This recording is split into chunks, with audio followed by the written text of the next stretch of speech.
আত্মজন ফাউন্ডেশনের ইমরান দা, কারণ, সাহিল, হাসান সবাই মিলে বহরমপুরের কৃষ্ণনগর যে গ্রাম রয়েছে সেই গ্রামের একটা দুস্থ পরিবারকে এক সাধ্য শান্তি করার জন্য যে সহযোগিতার হাত বাড়িয়ে দিল, তাতে এই পরিবারের অনেক উপকার হলো।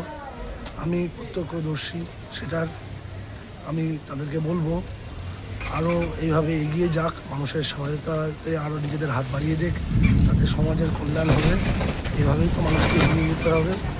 আমি আত্মজন ফাউন্ডেশনের ইমরান দাকে, সুমন দাকে, সবাইকে বলবো তারা যেন ফিউচারে কোনো প্রয়োজন হলে আমাকেও যেন বলে এবং মানুষের পাশে যেন এগিয়ে থাকে, এগিয়ে চলে।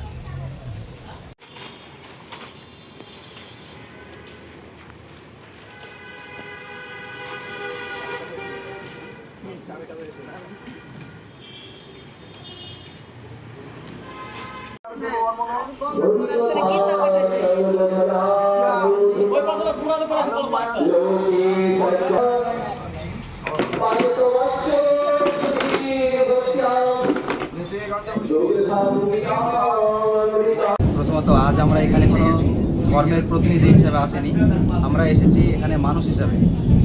আজ এই পরিবারের একজন মা মারা গেছেন, যিনি মানুষের বাড়িতে কাজ করে খেতেন এবং তার ছেলেদের দুজন ছেলে তাদের মানুষ করতে চেয়েছিলেন, তিনি আমাদের মধ্যে আজকে নেই।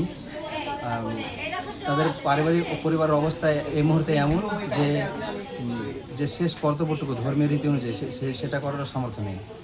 এবং আমাদের ধর্ম ইসলাম শিখেছেন যে মানুষকে সহযোগিতা করে না সে মুমিন হতে পারে না, এবং হিন্দু ধর্ম বলেন সেবাই পরম ধর্ম। তাই আমি বলবো যে এই মা যদি সম্মান না পেতেন, সমাজের এটা পরিবারের ব্যর্থতার পাশাপাশি সমাজের ব্যর্থতা হতো। সেটা সমাজের মানুষ সবাই মিলে আমরা চেষ্টা করেছি, এবং আমি এটাই চাইবো যে হিন্দু মুসলিমে ভেদাভেদ নয়, বরং একে অপরের সঙ্গে ভালোবাসার প্রতিযোগিতা, একে অপরের পাশে থাকার প্রতিযোগিতা হোক। একটা জিনিস মনে রাখতে হবে, বিভেদ মানুষের মধ্যে ছড়ানো খুব সহজ, কিন্তু কোনো কিছু ভালো কিছু ছড়ানো, মানুষের সম্প্রীতির বার্তা ছড়াতে অনেক সাহস লাগে, এটাই বলবো।